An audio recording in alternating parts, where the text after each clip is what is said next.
Hello guys, my self Shubham Agarwal from team Ashish. तो अब अपन आ गए अपने लास्ट विटामिन के ऊपर, विटामिन सी। ठीक है, एस्कॉर्बिक एसिड।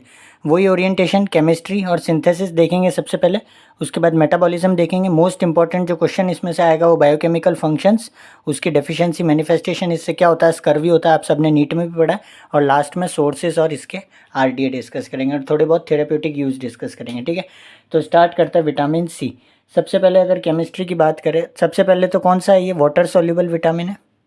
ठीक है, वाटर सॉल्युबल में बी कॉम्प्लेक्स अपन ने ख़त्म कर लिया और ये लास्ट विटामिन सी अपन ख़त्म कर रहे हैं। ठीक है, और इसके बारे में एक स्पेशल बात है कि ये इजीली डिस्ट्रॉय हो जाता है, easily destroyed by heat, alkali and storage. ठीक है, तो हीट करने पे ये इजीली डिस्ट्रॉय हो जाता है। ठीक है, जैसे कि अगर मान लो आप कुकिंग कर रहे हो कोई, तो 70% जो विटामिन होता है वो लॉस्ट हो जाता है, क्योंकि ये हीट लेबाइल है। ठीक है, हीट से इजीली डिस्ट्रॉय हो जाता है। ठीक है, अब इसमें इंपॉर्टेंट बात क्या है कि जो इसके फॉर्म्स होते हैं उसमें ओनली एल एस्कॉर्बिक एसिड जो होता है, एल आइसोमर जो एस्कॉर्बिक एसिड का, एल एस्कॉर्बिक एसिड और डी हाइड्रो एस्कॉर्बिक एसिड, अभी मैं मेटाबॉलिज्म में बताऊंगा ये कैसे बन रहे हैं। तो एल एस्कॉर्बिक एसिड और डी हाइड्रो एस्कॉर्बिक एसिड ये एक्टिव होते हैं। बाकी जो डी आइसोमर होता है, डी एस्कॉर्बिक एसिड होता है, वो इनएक्टिव होता है, उसमें कोई एक्टिविटी नहीं होती। ठीक है, तो ये एमसीक्यू आ सकता है कि कौन सा फॉर्म्स एक्टिव होते हैं। तो एल एस्कॉर्बिक एसिड और dehydro ascorbic acid are active and D isomer of ascorbic acid is inactive और इट हैज़ नो एक्टिविटी। ठीक है, अब अगर अपन बात करें, इसकी एक स्पेशल और बात है कि ये जो होता है ये एनिमल्स, ठीक है, इसकी सिंथेसिस की अगर मैं बात करूँ तो ये सिंथेसिस किस में होता है, एनिमल्स में। एनिमल्स में इसका सिंथेसिस हो सकता है। बाकी अपन ह्यूमंस है और प्राइमेट्स जो है, मैन हो गया, अपन प्राइमेट्स हो गए और बैट्स जो हो गए, ये प्राइमेट्स में जो आते हैं, वो विटामिन सी का सिंथेसिस बॉडी के अंदर नहीं कर सकते, इसलिए उनको डाइट में लेना बहुत ज़रूरी है। तो ये एमसीक्यू आता है कि क्यों नहीं कर सकते भाई, कौन सा ऐसे एंजाइम है जो एब्सेंट है। तो इसमें डेफिशिएंट एंजाइम कौन सा होता है ह्यूमंस के अंदर, गुलोनोलेक्टोन, गुलोनोलेक्टोन ऑक्सीडेज एंजाइम जो होता है वो अपने अंदर प्रेजेंट नहीं होता है। ठीक है, और विटामिन सी को बनने के लिए, विटामिन सी वैसे ये ग्लूकोज के अंदर, ये ग्लूकोज से कैसे बनता है, यूरोनिक एसिड पाथवे होता है उनके अंदर, ये एनिमल्स के अंदर होता है, तो उसके अंदर विटामिन सी सिंथेसिस होता है। ठीक है, बट अपने अंदर जो है ये एंजाइम्स डेफिशिएंट, ये वाला एंजाइम जो है गुलोनोलेक्टोन ऑक्सीडेज, नाम याद रखना, ये वाले एंजाइम के जो जीन्स होते हैं वो ये एंजाइम सिंथेसिस नहीं करते, इसलिए अपन के अंदर विटामिन सी सिंथेसिस नहीं होता है, इसलिए they must be supplied in diet only. ठीक है, अगर डाइट में सप्लाई नहीं किया तो डेफिशिएंसी मैनिफेस्टेशंस देखने को मिलेगी। ठीक है, तो ये मोस्ट इंपॉर्टेंट बात ध्यान रखना। अगर मेटाबॉलिज्म की बात करूँ इसके में, तो मेटाबॉलिज्म में वही है, इसका एब्जॉर्प्शन तो जीआईटी से हो जाएगा और इसका एक्सक्रीशन होता है यूरिन के अंदर। ठीक है, वाटर सॉल्युबल विटामिन है तो यूरिन में एक्सक्रीट होगा, स्टोर नहीं होगा। कौन सा वाटर सॉल्युबल विटामिन स्टोर होता है बॉडी में, कौन सा एक्सेप्शन है, विटामिन B12।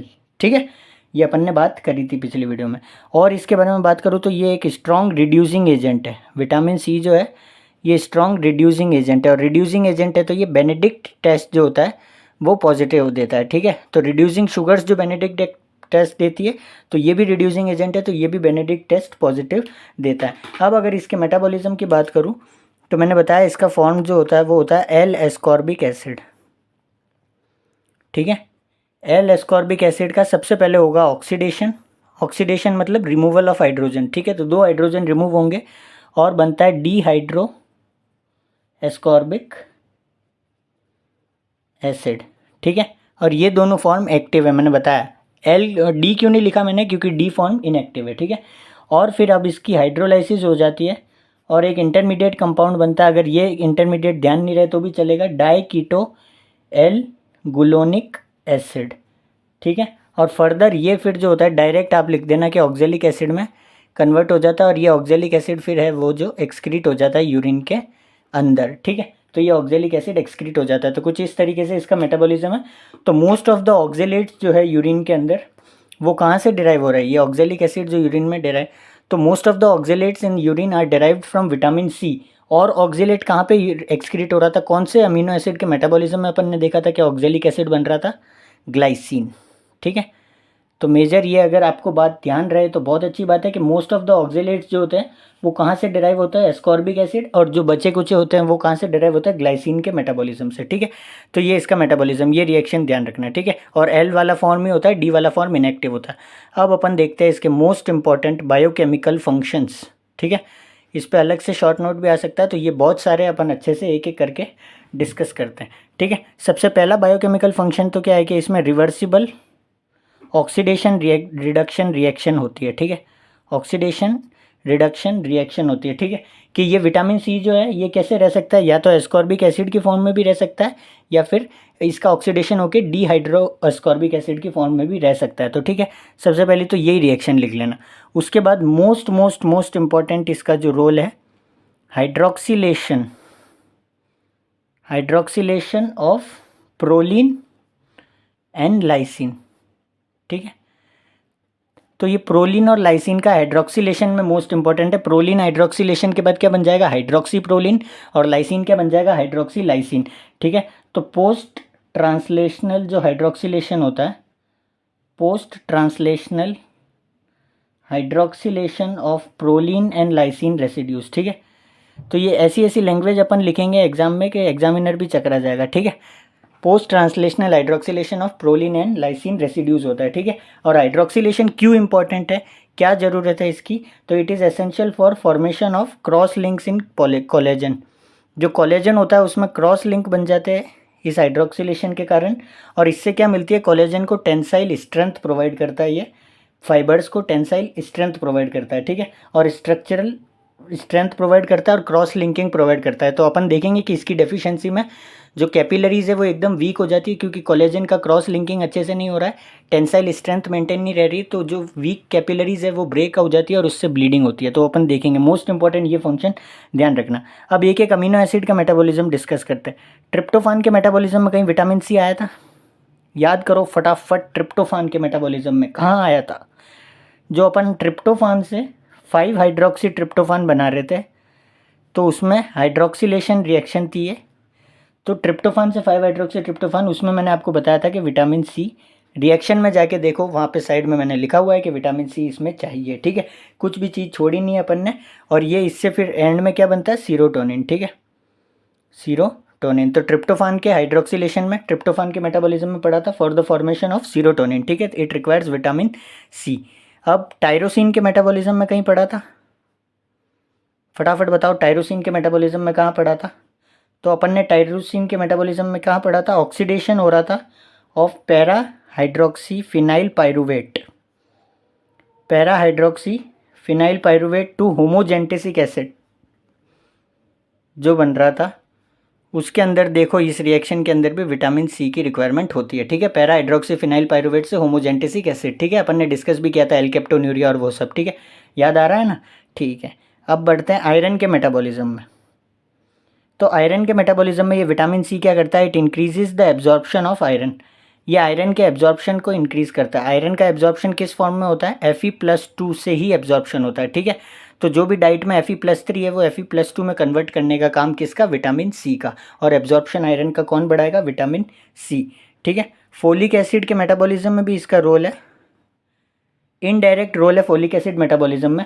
फोलिक एसिड में ये क्या करता है, it help enzyme folate reductase, और फोलेट रिडक्टेस क्या कर रहा था, आपका जो फोलिक एसिड था उसको एक्टिव फॉर्म में कन्वर्ट कर रहा था। क्या होता है एक्टिव फॉर्म फोलिक एसिड का, टेट्राहाइड्रोफोलिक एसिड, ठीक है। तो ये क्या कर रहा है, मैच्योरेशन कर रहा है आरबीसी का, आरबीसी के मैच्योरेशन में भी इसकी रोल है, ठीक है।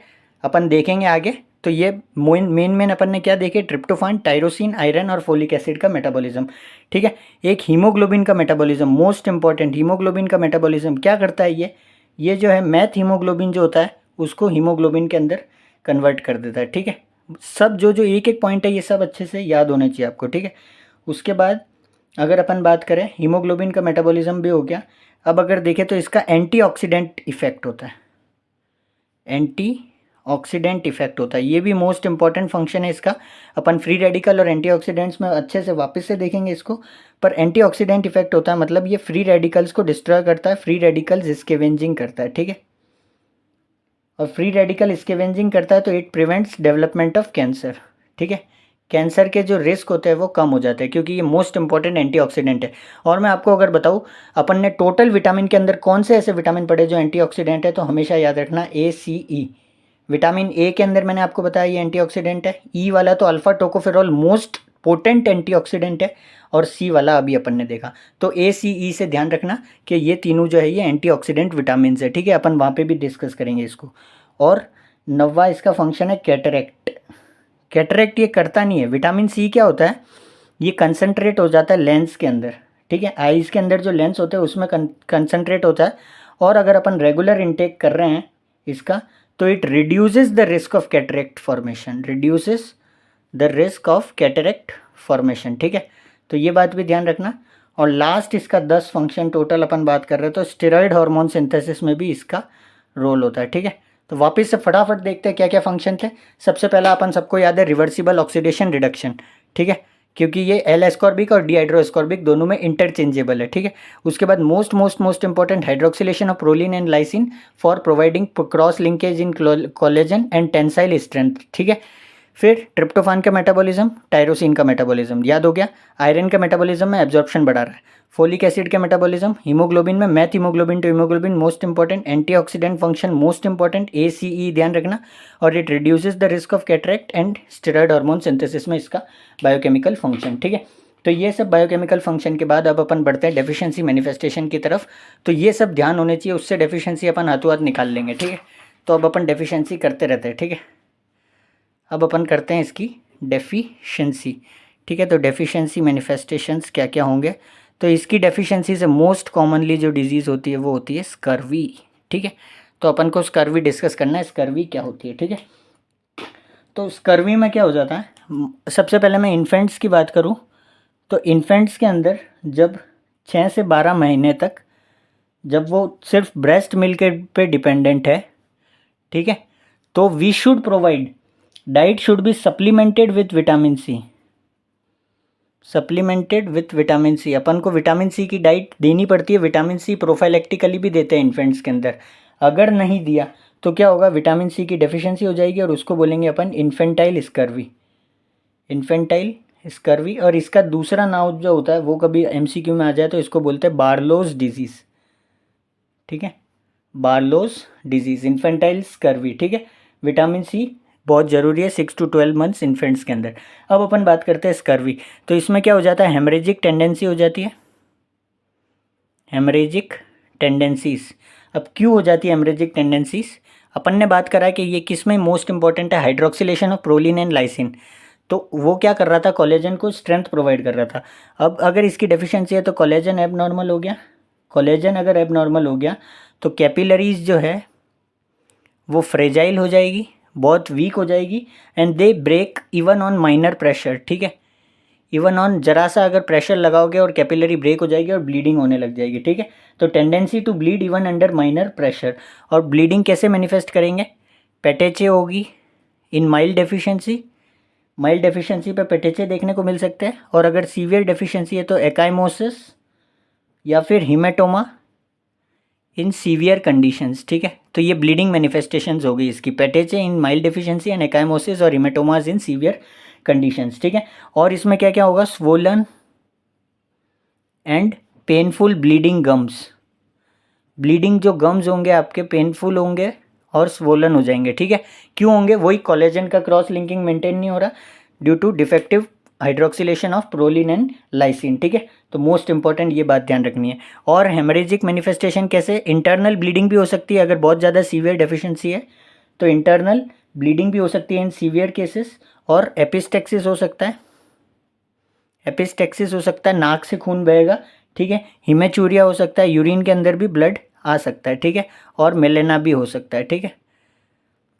उसके बाद अगर अपन बात करें तो इसका और क्या फंक्शन होगा, delayed wound healing is a manifestation of vitamin C deficiency, ठीक है। बोन्स में क्या मैनिफेस्टेशन होगा, बोन्स में ये डिक्रीज करेगा ऑस्टियोइड फॉर्मेशन, बोन फॉर्मेशन को ये डिक्रीज करेगा, तो उससे क्या होंगे, बोन्स वीक हो जाएंगे और फ्रैक्चर ज़्यादा होगा बोन्स का, फ्रैक्चर से ससेप्टेबल हो जाएंगे बोन्स, पेनफुल स्वेलिंग होगी जॉइंट्स की, ठीक है। ऐसे सोच सोच के भी अपन लिख सकते हैं, ठीक है। अब सब लिखने की ज़रूरत नहीं है। पेनफुल स्वेलिंग हो जाएगी जॉइंट्स में, जॉइंट में एफ्यूजन हो जाएगा। सब क्यों हो रहा है? क्योंकि कोलेजन एबनॉर्मल है। मोस्ट इंपॉर्टेंट आपको क्या ध्यान रखना है? पेनफुल ब्लीडिंग गम्स, इसकी पिक्चर भी आती है, कई बार फोटो दिखा के भी बता देते हैं। उसके बाद इंटरनल ब्लीडिंग होगा। कोलेजन एबनॉर्मल है तो पेटेचे, माइल्ड और एकाइमोसिस सीवियर के अंदर। मोस्ट इंपॉर्टेंट अब इसमें एक और मैनिफेस्टेशन जो ध्यान रखनी है, अनीमिया। अनीमिया कौन सा होता है इसमें? Microcytic hypochromic anaemia. अनीमिया क्यों होता है? क्या रीजंस है जो एनीमिया होता है? तो अब ये फटाफट से फंक्शन डिस्कस करें अपन ने, उसमें से सोच के बताओ कि क्या क्या फंक्शन है। एक तो अपन ने ऊपर ही देखा, इतना सारा ब्लड लॉस हो रहा है, ठीक है, loss of blood by haemorrhage हो रहा है इतना, हर जगह ब्लड लॉस हो रहा है, तो अनीमिया तो वाकई में हो गई, सही ना, ठीक है। दूसरा फंक्शन, आयरन एब्जॉर्प्शन को डिक्रीज। आयरन एब्जॉर्प्शन में मैंने क्या बताया? विटामिन सी का मोस्ट इंपॉर्टेंट रोल है, Fe+3 से Fe+2। तो विटामिन सी की डेफिशिएंसी है तो आयरन का एब्जॉर्प्शन भी कम हो गया। और फोलिक एसिड का मेटाबॉलिज्म में भी डिफरेंस अपन ने बात करी थी, तो THFA भी कम हो गया, और ये इसलिए भी एनीमिया हो गया। और क्या हो सकता है? एक अक्यूमुलेशन ऑफ मैथ हीमोग्लोबिन। मैंने क्या बताया कि विटामिन सी क्या करता है? मैथ हीमोग्लोबिन से हीमोग्लोबिन में कन्वर्ट करता है। ये ब्लॉक हो गया विटामिन सी की डेफिशिएंसी में, मैथ हीमोग्लोबिन अक्यूमुलेट हो गया, THFA कम हो गया, आयरन का एब्जॉर्प्शन कम हो गया, ब्लड इतना सारा लॉस हो रहा, तो अनीमिया होगा, ठीक है। कौन सा होगा? माइक्रोसाइटिक हाइपोक्रोमिक अनीमिया, ठीक है। तो ये अपन ने अनीमिया देख लिया। और नेल्स की अपन हर बार बात कर रहे थे, तो इसमें इसकी डेफिशिएंसी मैनिफेस्ट करती है spoon shaped nails. Spoon shaped चम्मच के नेल्स हो जाते हैं, ठीक है। वो ध्यान नहीं रहे तो रख लेना, ठीक है। स्प्लिंटर हेमरेजेस हो जाते हैं नेल्स के अंदर, स्प्लिंटर हेमरेजेस, ठीक है। बट मोस्ट इंपॉर्टेंटली आपको क्या ध्यान रखना है? हेमरेजिक टेंडेंसीज, स्कर्वी, और ये कोलेजन एबनॉर्मल है, स्वोलन पेनफुल जॉइंट्स, और ये थोड़े बहुत फीचर्स, इसकी डिलेड वुंड हीलिंग। और बोन्स में ये क्या कर रहा है? बोन्स वीक हो गए, पेनफुल स्वेलिंग, ऑस्टियोइड फॉर्मेशन कम हो गया, और मोस्ट इंपॉर्टेंट अनीमिया, और ये हेमरेजिक टेंडेंसीज, ठीक है। डेफिशिएंसी मैनिफेस्टेशन में ये अपन को मोस्ट इंपॉर्टेंटली ध्यान रखने की बात है, ठीक है। अब अगर इसके सोर्सेज की अगर अपन बात करें, तो सोर्सेज आप सबको पता है, मोस्ट इंपॉर्टेंट सोर्स क्या है? आंवला, ठीक है। Indian gooseberry, Indian gooseberry is the most richest source of vitamin C. उसके बाद और अलावा अगर अपन बात करें, तो फ्रूट के अंदर गुआवा, लाइम, लेमन जो होता है वो भी बहुत अच्छा सोर्स है, और ग्रीन लीफी वेजिटेबल्स, ठीक है, ग्रीन लीफी वेजिटेबल्स।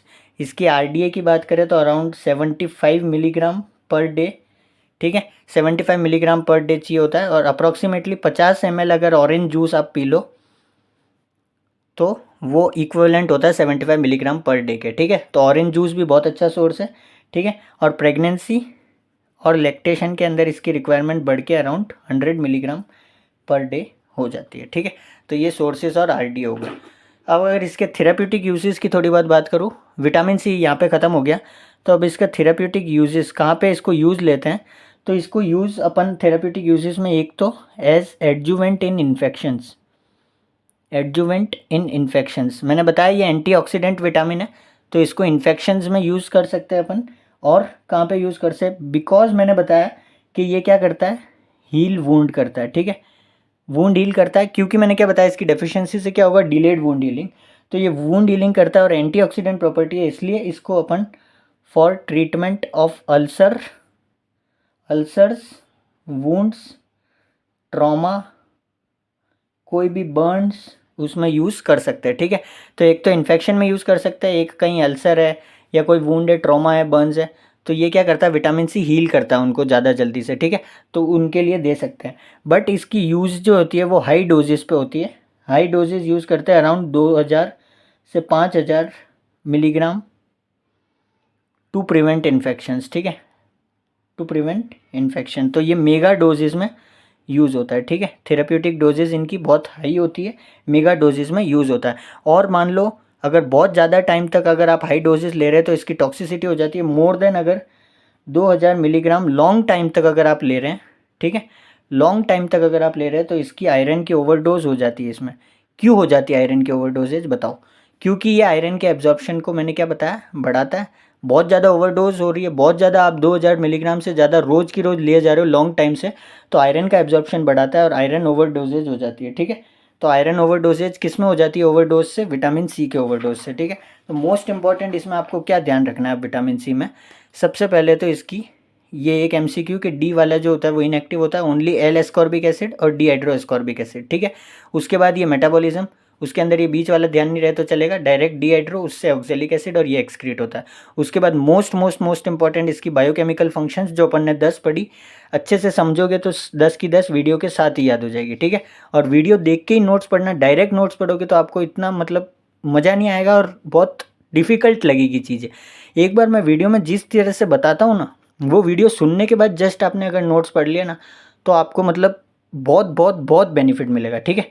और उसके बाद मेन इसकी बायोकेमिकल फंक्शंस याद करने के बाद अपन को इसकी डेफिशिएंसी मैनिफेस्टेशंस देखनी है, सोर्सेज और आरडीए ये तो आपको देख लेना है, ठीक है, एमसीक्यू में अगर आरडीए वारडीए आ जाए तो। बाकी most important biochemical function, deficiency, manifestation, ठीक है। तो ये अपन ने विटामिन यहाँ पे ख़त्म किया है। नेक्स्ट यूनिट स्टार्ट करेंगे मिनरल्स, ठीक है। मिनरल्स में अपन मोस्ट इंपॉर्टेंट फटाफट से कंप्लीट करके फिर अपन नेक्स्ट यूनिट की तरफ बढ़ेंगे, ठीक है। तो मिलते हैं अगली वीडियो में, जब तक के लिए जय हिंद, जय भारत।